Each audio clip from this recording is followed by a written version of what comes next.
नमस्कार दोस्तों, चंद्रा आईएएस की इस ऑनलाइन कक्षा में आप सभी लोगों का तहे दिल से मैं पुनः स्वागत करता हूं। और आइए हम लोग जो वर्ण विचार का पार्ट 2 पढ़े थे यानी भाग 2 पढ़े थे, उसके नेक्स्ट यानी अगला वाला वीडियो हम पढ़ेंगे। यानी जो वर्ण विचार चैप्टर चल रहे थे यानी पार्ट 3 आज हम बात विमर्श करेंगे। सभी लोग इसको अच्छे से पढ़ेंगे। और जो लास्ट का वर्ण विचार का वीडियो पढ़ा था पार्ट 2 का, पुनः हम एक बार दोहरा देते हैं, फिर उसके नेक्स्ट वाला चीज़ हम सभी लोग पढ़ेंगे। आइए देखते हैं जो पार्ट 2 में वर्ण विचार पढ़े थे तो वहाँ क्या पढ़े थे।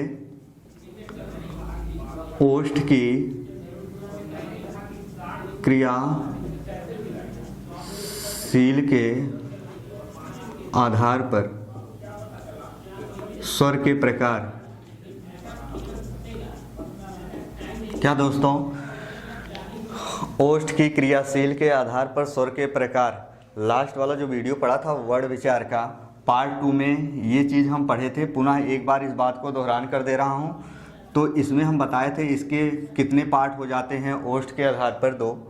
क्या वृत्ताकार और दोस्तों क्या आवृत्ताकार। क्या वृत्ताकार और क्या दोस्तों आवृत्ताकार। वृत्ताकार में हम जो बताए थे इसमें कौन कौन से स्वर आते हैं सदैव, तो उ और क्या दोस्तों ओ और क्या औ आते हैं। क्या आते हैं उ ओ और क्या दोस्तों औ आते हैं।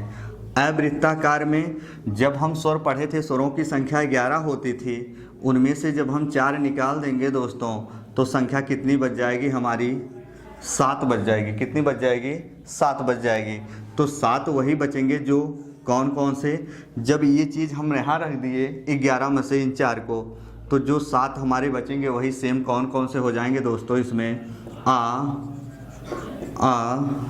फिर क्या दोस्तों ई फिर क्या होगा दोस्तों ए और क्या हो जाएगा दोस्तों री हो जाएगा। क्या हो जाएगा दोस्तों री हो जाएगा।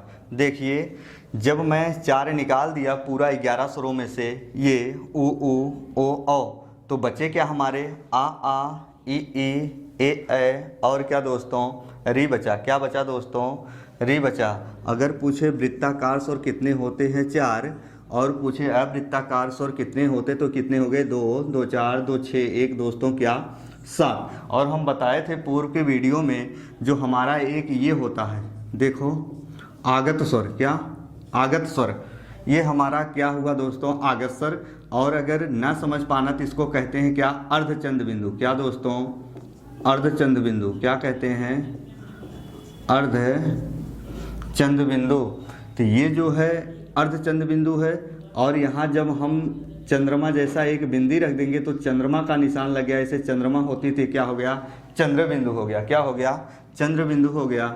और याद रखना, लेकिन जैसे ही चंद्र बिंदु हम हटा दिए थे ये चीज़ें जो हो जाती थी, क्या हो जाती थी, इसका नाम क्या पड़ जाता था दोस्तों आगत स्वर। क्या हो जाता था आगत स्वर। और हम वीडियो में बता चुके थे जो आगत स्वर होगा वृत्ताकार में आएगा कि अवृत्ताकार में आएगा। तो जो आगत स्वर होता है दोस्तों वो किस में आता है वृत्ताकार में आता है। किस में आता है वृत्ताकार में आता है।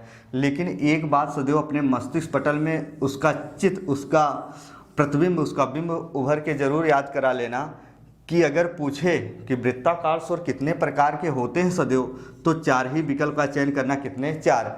और वृत्ताकार यानी अवृत्ताकार तो कितने होंगे 7। ये जो अलग से मैटर है विदेशी भाषा का स्वर था, लेकिन जब अपने यहाँ हिंदी व्याकरण में यूज किया गया तो ये क्या हो गया आगत स्वर इसका नाम पड़ गया था। लेकिन अगर सिर्फ इतना सा पूछेगा जो आगत स्वर होगा वृत्ताकार में आएगा कि अवृत्ताकार, तो हम लोग किस विकल्प का चयन करेंगे वृत्ताकार। कभी गलती भूल कर भी मत कर बैठना कि वृत्ताकार में जब आगत को मिला देंगे तो इसका 5 प्रकार हो जाएगा। नहीं दोस्तों, क्या इसके प्रकार 4 ही होते हैं। अगर पूछेगा एक किस में आएगा तो हम किस विकल्प का चयन कर बैठेंगे वृत्ताकार। आइए इसके ठीक आगे का बिंदु हम सब लोग पढ़ेंगे। क्या दोस्त ध्यान से सभी लोग पढ़िएगा। वर्णमाला से क्वेश्चन आ जाते हैं थोड़े बारीक चीज़, तो हम सभी लोग गलत करके चले आते हैं एग्जाम में, तो गलत नहीं करने हैं। सदैव चीज़ों को कैसे पढ़ना है ये चीज़ हम देखेंगे। क्या दोस्तों, ओठ के आधार पर हो गए स्वर के कितने प्रकार? 2। तो अब आ जाए अगर दोस्तों, क्या ध्यान से सुनिएगा, जीव, क्या दोस्त, जीव के क्रियाशील के आधार पर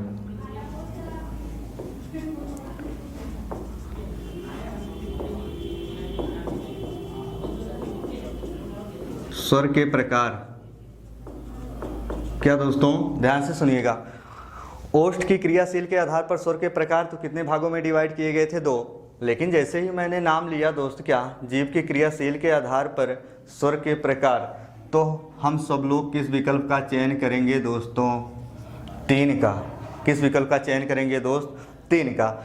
ये चीज़ रटेंगे नहीं, हमारे यहाँ के विद्यार्थी सभी लोग, हम सभी लोग रटते हैं, रटने से याद नहीं होगा। इसका एक बिंब हम समझा रहे हैं, प्रतिबिंब समझा रहे हैं, एक एग्जाम्पल समझेंगे, चीज़ें अपने मस्तिष्क पटल में तुरंत उतर जाएगी। देखिएगा कि 3 प्रकार के कैसे हुए जीव के क्रियाशील के आधार पर स्वर के प्रकार। एक चीज़ समझिएगा दोस्त, मान लीजिए कहीं हम प्रतियोगिता परीक्षा में गए, या हम जैसे सभी स्टूडेंट आर्मी वगैरह में जाते हैं दौड़ करने के लिए, यूपीएसआई में, यूपी पुलिस की वैकेंसियों में जो दौड़ होता है हम दौड़ते हैं, तो ये चीज़ अगर हम इसी से कोरिलेट करके समझेंगे, मान लीजिए कहीं प्रतियोगिता परीक्षाओं में कहीं दौड़ हो रही है, वहाँ इनाम दिए जा रहे हैं, तो मान लीजिए ये कोई एरो का चिन्ह है और यहाँ से 3 व्यक्ति दौड़ाए जा रहे हैं। ध्यान से सुनिएगा, यहाँ से 3 व्यक्ति सेम एक ही बिंदु से दौड़ाए जा रहे हैं। 3 व्यक्ति हैं और तीनों को यहाँ से दौड़ाया जा रहा है और यही सी स्थान पर पहुँचना है। ध्यान से सुनिएगा, पुनः बातों का दोहरान कर रहे हैं। क्या 3 स्टूडेंट हैं, 3 व्यक्ति हैं, 3 पर्सन कोई भी हो सकता है, यहाँ से दौड़ाए जा रहे हैं और इस स्थान तक पहुँचना है। और इस स्थान तक पहुँचने में जाहिर सी बात है दोस्तों कि तीनों के तीनों स्टूडेंट या तीनों के तीनों पर्सन, तीनों के तीनों व्यक्ति एक साथ कदापि नहीं पहुंच सकते, जैसा कि हम प्रैक्टिकली करके देख सकते हैं। तो जाहिर सी बात है, जब यहाँ से दौड़ना स्टार्ट करेंगे तीनों व्यक्ति, क्या तीनों व्यक्ति जब दौड़ना स्टार्ट करेंगे तो क्या होगा कि कोई व्यक्ति या कोई स्टूडेंट, कोई पर्सन सबसे पहले यहाँ पहुँचेगा और जो हो सकते हैं इसी तीनों में से कोई एक आध दोस्त हमारे हो या स्टूडेंट हो, कोई पर्सन हो, वो बीच में रह गया हो, किसी कारण की वजह से थक गया हो। कुछ हमारे एकाध मित्र ऐसे थे तीनों में से, या स्टूडेंट ऐसे थे जो दौड़ते दौड़ते बहुत ही पीछे रह गए। तो तीनों का क्रम कैसे हुआ? यानी जो सबसे पहले पहुंचेगा दोस्त यहाँ तक, क्या यहाँ तक जहाँ एरो का निशान रखा गया था या जहाँ तक दौड़ना था, जो सबसे पहले वाला स्टूडेंट होगा, सबसे पहले वाला व्यक्ति यहाँ पहुँचेगा दोस्तों, तो उसका नाम हम क्या रख देंगे दोस्त? अग्र रख देंगे। क्या रख देंगे दोस्तों? अग्र रख देंगे। और जो हमारे स्टूडेंट इस दौड़ में भाग लिए थे, जो बीच में पहुँचे हैं, किसी कारणवश ये थक गए, इनका साथ नहीं दे पाए, इनकी बरोबरी नहीं कर पाए, ये बीच में रह गए, तो इनका हम क्या नाम रख देंगे दोस्तों?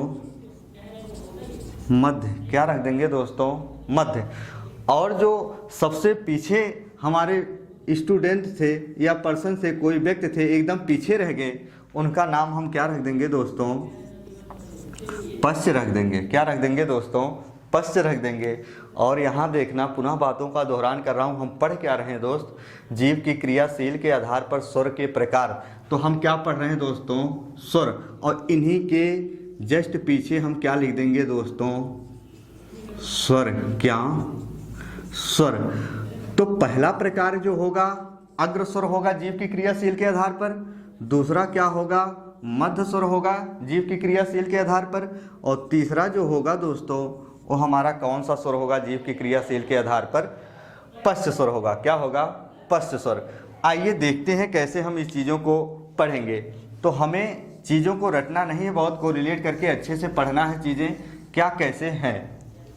आइए देखते हैं दोस्त, जब हम पूर्व का जो सभी लोग वीडियो देखे थे या पढ़े थे, जो हमारे विद्वान साथी पढ़े थे वीडियो को अच्छे से, उनको पता होगा दोस्त, जब हम स्वर की संख्या 11 बताए थे, कितने?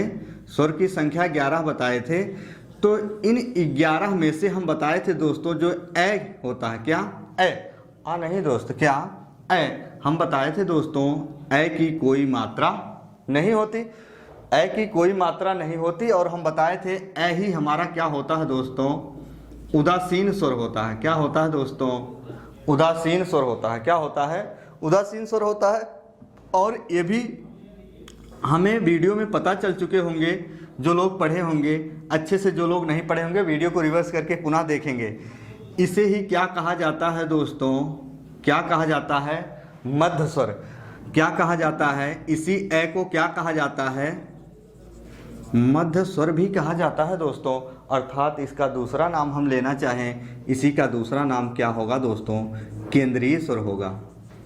क्या होगा दोस्तों, केंद्रीय स्वर होगा। क्या होगा दोस्तों, केंद्रीय स्वर होगा। आइए देखते हैं कैसे रटेंगे। नहीं तो हम लोग इसका विफ समझ के भी रटे तो सारी चीजें होंगी बेकार। मध्य का स्वर 11 स्वर हैं। मध्य का स्वर हम लोग रख दिए यहाँ क्या, ए। क्या रख दिए, ए रख दिए। अच्छा, जब हम यहाँ आ रख दिए तो आ का जोड़ा क्या बचेगा, सीधा यहाँ देखिए क्या बचेगा, आ। क्या बचेगा, आ।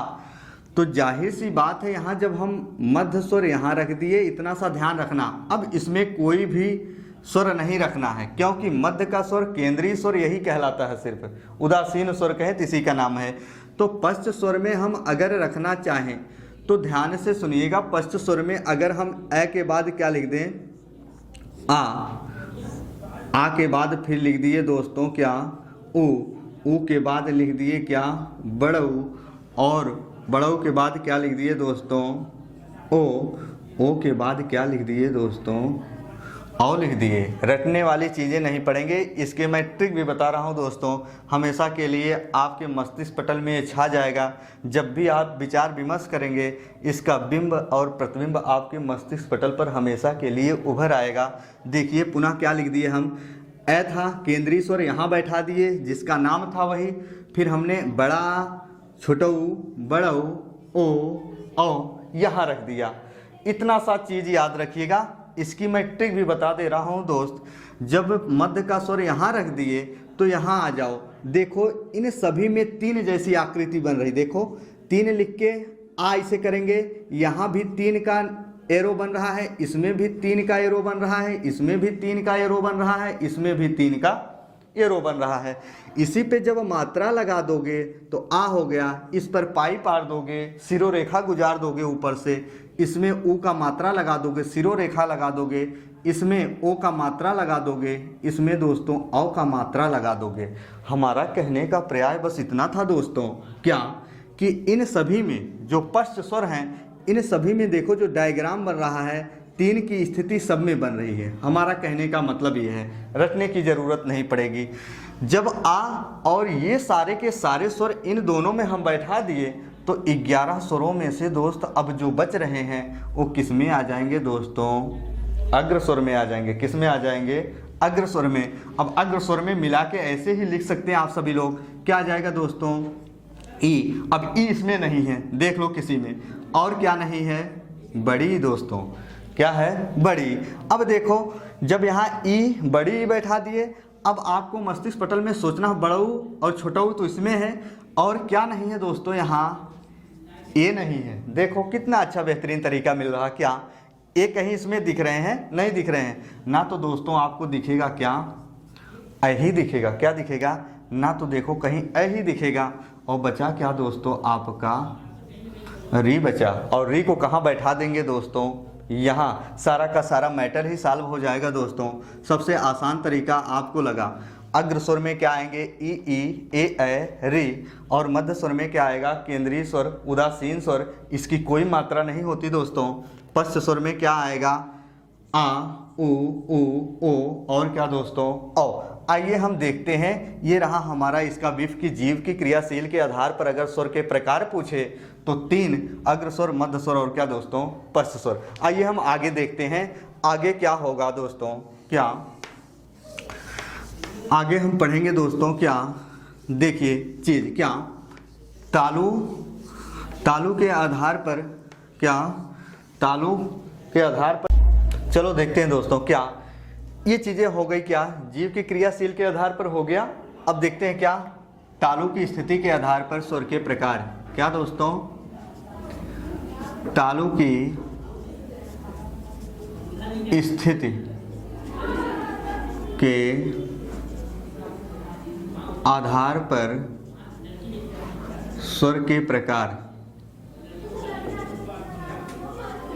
तालु की स्थिति के आधार पर स्वर के जो प्रकार होंगे दोस्तों, वो कितने होंगे? 4 होंगे। कितने होंगे? 4 होंगे। अब जो 4 होंगे तो ध्यान से सुनिएगा कैसे कैसे 4 होंगे वो सभी। पहला हमारा क्या होगा? क्या? समृत स्वर। क्या होगा? समृत स्वर होगा। दूसरा क्या होगा? अर्ध समृत स्वर होगा। और तीसरा हमारा क्या होगा? विवृत स्वर होगा। और चौथा हमारा क्या होगा? अर्ध विवृत स्वर होगा। अर्ध विवृत स्वर होगा। आइए देखते हैं सबसे पहले ये कैसे इनका नाम पड़ गया। समृत स्वर, अर्ध समृत स्वर, विवृत स्वर और क्या दोस्तों? अर्ध विवृत स्वर। देखिए एक चीज देखिएगा, जो समृत स्वर होगा, समृत स्वर कैसे हम पकड़ेंगे यहाँ की समृत स्वर क्या होगा?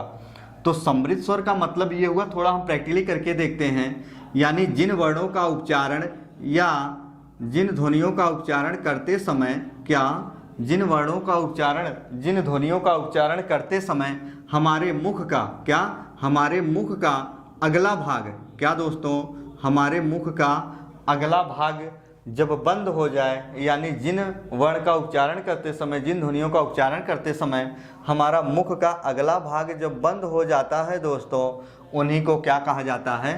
समृत स्वर कहा जाता है। क्या कहा जाता है? समृत स्वर। और समृत का पर्याय जो निकलता है, जो अर्थ निकलता है, क्या होता है दोस्तों? बंद। समृत का मतलब क्या होता है? बंद, यानी बंद स्वर। आइए देखते हैं, जब यहाँ हम लिख दिए समृत स्वर यानी बंद स्वर, और अर्ध समृत जो होगा आधा बंद रहेगा। क्या रहेगा? आधा बंद रहेगा, आधा खुला रहेगा। अब देखो विवृत स्वर क्या होगा, प्रैक्टिकली यहाँ करके देखेंगे तो मजा ही कुछ और आ जाएगा। विवृत स्वर जो होगा तो वे वर्ण यानी वे ध्वनियाँ जिनका उच्चारण करते समय मुख का अगला भाग तो खुला हो, लेकिन पीछे का भाग क्या हो दोस्तों? बंद हो। ध्यान से सुनिएगा, जिन वर्णों का उच्चारण करते समय क्या, वर्णों का उच्चारण करते समय पीछे का भाग बंद हो। ध्यान से सुनिएगा, पीछे का भाग बंद हो और आगे का मुख क्या हो? देखो दोस्तों यहाँ खुला है। क्या? यहाँ का मुख क्या है? खुला है। यानी पीछे का भाग बंद होगा, आगे का मुख क्या होगा? खुला रहेगा। तो जब आगे का मुख जो खुला रहेगा इन वर्णों का उच्चारण करने में, तो उसी के आधार पर इसका नाम क्या पड़ जाता है? विवृत स्वर। और विवृत का मतलब क्या होगा दोस्तों? खुला। क्या दोस्तों? खुला। और जब अर्ध विवृत कह दिए तो इसमें क्या होगा? मुख आधा खुला रहेगा। यहाँ तक की बात समझ में आई। आइए देखते हैं सबसे पहले अब कैसे हम इसको याद करेंगे। तो याद करने के लिए चीज़ें हम रटेंगे नहीं, सबसे चीज़ें पहले हम समझ के चलेंगे। तो स्वर हम सभी लोग पढ़े थे कि हिंदी वर्णमाला में स्वर के प्रकार कितने होते हैं दोस्तों? 11 होते हैं। तो 11 जो होते थे, आ ई ई उ री ए ओ हो गए 11।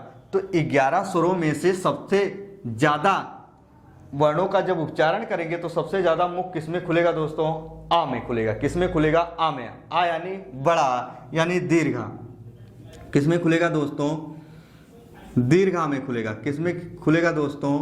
दीर्घ आ में खुलेगा। आइए थोड़ा हम प्रैक्टिकली करते हैं, ध्यान से सुनिएगा। प्रैक्टिकली करके पढ़ेंगे तो चीज़ें तुरंत हमारे मस्तिष्क में बैठ जाएगा। मान लीजिए हमारे घर में कोई शिशु हो, यानी छोटा बच्चा है, समझदार नहीं है, कम उम्र का है, उसके गले में कुछ इन्फेक्शन हो गए। हम अपने नज़दीकी संपर्क डॉक्टर महोदय के पास जब जाते हैं लेकर बच्चे को, तो जब डॉक्टर साहब या डॉक्टर महोदय बच्चे के गले के इन्फेक्शन को देखना चाहते हैं, कोई मस्तिष्क पटल काम नहीं करता है कि बच्चे के गले के इन्फेक्शन को कैसे देखें, तो डॉक्टर महोदय बच्चे से कहते हैं क्या कि बेटा जरा आ करते ही बच्चा अपना मुंह खोल देता है और सारे के सारे प्रॉब्लम जो डॉक्टर महोदय होते हैं अपने नेत्र के द्वारा देख लेते हैं प्रॉब्लम क्या है। तो हमारा कहने का मतलब चाहे बच्चा हो चाहे कोई बड़ा पर्सन हो, कुछ भी हो, तो जैसे ही हम आ उच्चारण करते हैं आ, तो आ उच्चारण करते ही हमारा जो मुख होता है सबसे ज़्यादा खुलता है आ में, और इससे भी कम किस में खुलेगा? ये तो रहा बड़ा। और जब हम छोटा आ करेंगे, आ का उच्चारण देखो, आ का उच्चारण सिर्फ करेंगे तो आ का उच्चारण करते ही इससे कम मुंह इसमें खुलेगा। जाहिर सी बात है भैया, जब इसमें ज़्यादा है, दीर्घ आ है, बड़ा आ है, तो मुख ज़्यादा खुलेगा, उससे कम किस में खुलेगा? आ में खुलेगा।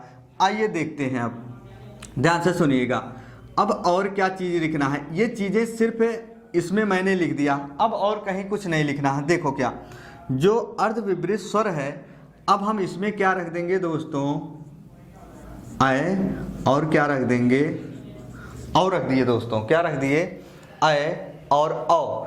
और जाहिर सी बात है, इसका जोड़ा जब यहाँ लिख दिए तो इसका सेम वाला जोड़ा जो बचता है, क्या बचता है? हम यहाँ लिख देंगे। कहाँ क्या बचेगा दोस्तों? ए, और क्या लिख देंगे दोस्तों? ओ लिख देंगे। क्या लिख देंगे? ओ लिख देंगे। जब देखिए ये चारों जोड़े हैं, चारों जोड़े का मतलब हम ऐसे ही लिखेंगे ना, ए, ओ, और क्या दोस्तों? ओ। ये चारों जोड़े रह गए, यानी इसका जोड़ा ये हो गया, इसका जोड़ा ये दोनों हो गया। तो जब हम अय और औ को यहाँ बैठा दिए, यानी मुख तो सबसे ज़्यादा इसमें खुलता है और इससे भी कम थोड़ा किस में खुलेगा? अय और औ में। अब देखो, जो अर्ध समृद्ध था, समृद्ध का मतलब बंद होता है, थोड़ा ही मुंह खुलेगा, तो ये जोड़े जो बचे थे, ए और क्या? ओ, यानी ए, ओ यहाँ बैठा दिए। और जो समृद्ध स्वर में बचेगा बाकी दोस्तों, ध्यान से सुनिएगा, समृद्ध स्वर में हम क्या बैठा देंगे? बचा क्या? ई, दीर्घ ई, उ, दीर्घ उ, और क्या दोस्तों?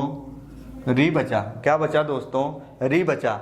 ई, दीर्घ ई, उ, दीर्घ उ, और क्या बचा दोस्तों? री बचा। इसका भी पैसे मस्तिष्क पटल में हम सभी लोग उतार लेंगे, रटने वाली चीज़ें नहीं पढ़ेंगे। आइए देखते हैं हम आगे चीज़ें कैसे क्या होती हैं। ये चीज़ें समझ में आ गई। आगे देखिए दोस्त, क्या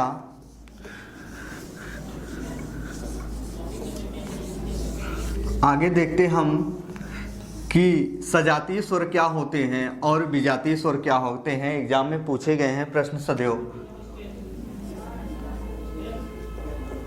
सजातीय स्वर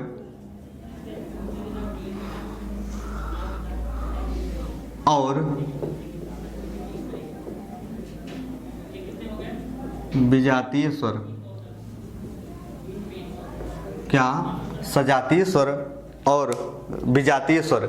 सजातीय स्वर क्या होंगे और विजातीय स्वर क्या होंगे, ये चीज़ें एग्जाम में आई हुई हैं। तो सजातीय स्वर का मतलब ये हुआ कि समान जाति के स्वर। क्या? समान जाति के स्वर। और विजातीय स्वर क्या होगा? असमान जाति के स्वर। और एग्जाम में कैसे पूछा गया था, पहले हम इसका विप समझ लेते हैं। क्या ऐसे दिया था?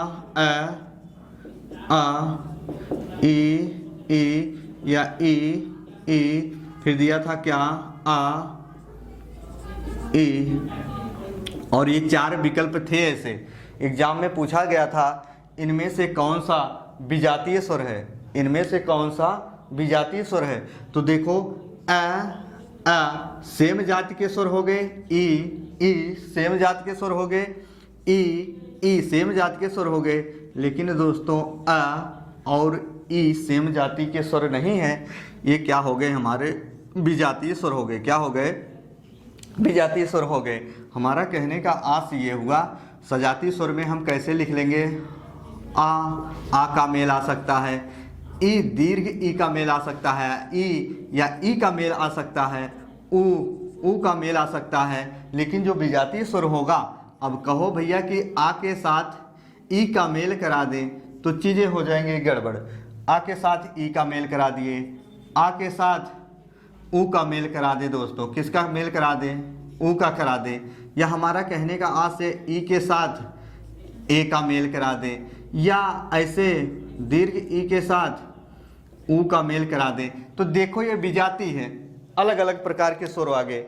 आ के साथ आ करा देता तो सजाती हो जाता, आ के साथ बड़ा करा देता तो सजाती हो जाता, लेकिन आ के साथ ऊ करा दिया, आ के साथ ई करा दिया, ई के साथ ए करा दिया, ई के साथ क्या करा दिया, ऊ करा दिया।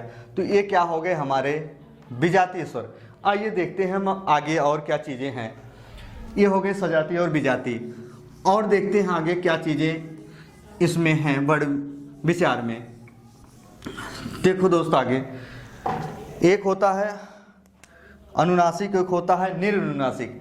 तो इसमें आ जाएगा क्या, नासिकता के आधार पर क्या, नासिकता के आधार पर स्वर के प्रकार। अगर पूछ ले क्या कि नासिकता के आधार पर स्वर के प्रकार कितने होंगे दोस्त, तो कितने होंगे, 2। नासिकता के आधार पर स्वर के प्रकार कितने होंगे, 2। एक क्या होगा अनुनासिक, अनुनासिक स्वर, और दूसरा क्या होगा दोस्तों निरनुनासिक। क्या, निरनुनासिक। देखिए कैसे चीजें समझेंगे। निरनुनासिक स्वर, नासिकता के आधार पर स्वर के कितने प्रकार हो जाएंगे, तो 2। एक अनुनासिक स्वर, दूसरा क्या होगा निरनुनासिक स्वर। लेकिन एक चीज ये देखिएगा, अनु का मतलब क्या होगा, पीछे उपसर्ग लगा है, और निर का मतलब इसमें उपसर्ग लगा है, निर का मतलब क्या होगा, के बिना। तो अनुनासिक स्वर क्या होते हैं, निरनुनासिक स्वर क्या होते हैं। जब हम पूर्व का बिंदु पढ़े थे बहुत अच्छे से, जो वीडियो देखे थे सभी लोग, उसमें आप लोगों ने पढ़ा होगा एक चीज, ध्यान से सुनिएगा। जैसे हम लिख दिए, यही स्वर लिख दिए आ ई ऊ, मान लीजिए स्वर इतने लिख दिए हम। तो इतना सा बात अपने मस्तिष्क पटल में याद रखना कि जब तक इस पर चंद्र बिंदु का चिन्ह नहीं लगा है। चंद्र बिंदु का क्या होगा चिन्ह, जैसे हम बताए थे आगत स्वर ऐसे लिखते हैं, यहाँ चंद्र बिंदु लगा दिए। देखो आगत स्वर कब होता, जब ये बिंदी हटा देते, लेकिन जब यहाँ बिंदी लगा दिए तब ये क्या हो गया, चंद्र बिंदु हो गया। जब तक स्वर पर चंद्र बिंदु नहीं लगा है दोस्तों, जब तक स्वर पर चंद्र बिंदु नहीं लगा है, तब तक वो क्या कहलाएंगे दोस्तों, निरनुनासिक स्वर। क्या, निरनुनासिक स्वर। निर का मतलब होता है के बिना, और किसके बिना दोस्तों, इसके बिना, चंद्र बिंदु के बिना। किसके बिना, चंद्र बिंदु के बिना। निरनुनासिक स्वर में क्या होगा, जब तक स्वरों के ऊपर चंद्र बिंदु नहीं लगा है तब तक वो क्या होगा, निरनुनासिक। क्योंकि निर उपसर्ग लगा है, निर का मतलब क्या होता है, अर्थ के बिना, और किसके बिना, ये अर्धचंद्र बिंदु के बिना। जो भी स्वर होंगे इनके ऊपर नहीं लगे हैं अर्धचंद्र बिंदु यानी चंद्र बिंदु, वो क्या कहलाएंगे, निरनुनासिक। लेकिन जैसे ही इनके ऊपर हम चंद्र बिंदु लगा देंगे, इतनी सी बात समझ में आई। लेकिन जहाँ दीर्घ है, यहाँ ई के रूप में, यहाँ कभी आप लोगों ने ऐसे चंद्र बिंदु नहीं देखा होगा दोस्तों। यहाँ क्या लगेगा, अनुसार लगेगा। क्या लगेगा, अनुसार लगेगा। और देखो यहाँ ऐसे चंद्र बिंदु लगा देंगे, यहाँ चंद्र बिंदु लगा देंगे, और जैसे ही चंद्र बिंदु हम लगा दिए, हमारा बनने वाला जो एग्जाम में आता है यानी रिजल्ट की वैल्यू आ जाएगी दोस्तों, क्या हो जाएगी, अनुनासिक स्वर हो जाएगी। क्या हो जाएगी, अनुनासिक। हमारा कहने का आश यह है, जब स्वर ऐसे ही रहे, उस पर ना चंद्र बिंदु हो, तो निरनुनासिक, और जैसे ही चंद्र बिंदु का प्रयोग कर देंगे तो हमारे जो रिजल्ट की वैल्यू आ जाएगी, क्या आ जाएगी दोस्तों, अनुनासिक स्वर आ जाएगी। आइए देखते हैं हम और कुछ एग्जाम के दृष्टि से ज़्यादा जोर देकर जो प्रश्न आते हैं, क्या चीज़ और देखते हैं दोस्तों, और इसमें क्या क्या चीज़ें आती हैं। क्या यहाँ एक चीज़ें देखेंगे, हमारे व्यंजन से कोरिलेट करके कुछ प्रश्न पूछे जाते हैं। मान लीजिए हम थोड़ा सा एग्जाम्पल अभी ले रहे हैं। मान लीजिए हम ऐसे लिख दिए कोई व्यंजन, क, ख, ग, घ, और क्या दोस्तों, अंगा। मान लीजिए व्यंजन मैंने लिख दिया, थोड़ा सा सिंपल सा चीज़ समझिएगा। क ख ग घ अंगा। हमारा कहने का पर्याय इतना था, जब भी कोई वर्ण होगा, मान लीजिए हम कोई वर्ण ले लिए, क्या कोई भी वर्ण ले लिए और इसके ठीक ऊपर क्या है दोस्तों, शिरोरेखा है। ऐसे देखिएगा, एक हमने खड़ी पाई का कोई वर्ण ले लिया, खड़ी पाई का मतलब कुछ भी हो गया। देखो खड़ी पाई का का होगा, तो का में ऐसे खड़ी पाई है, फिर ऐसे किए हो, खा में खड़ी पाई है, गा में पड़ी पाई है, घा में खड़ी पाई है। तो खड़ी पाई का कोई भी वर्ण हम ले लिए तो उसके ऊपर से जब हम शिरोरेखा, मतलब यही जो रेखा इसके ऊपर पार देते हैं, शिरोरेखा पार दिए। लो जी मैंने शिरोरेखा भी पार दिया।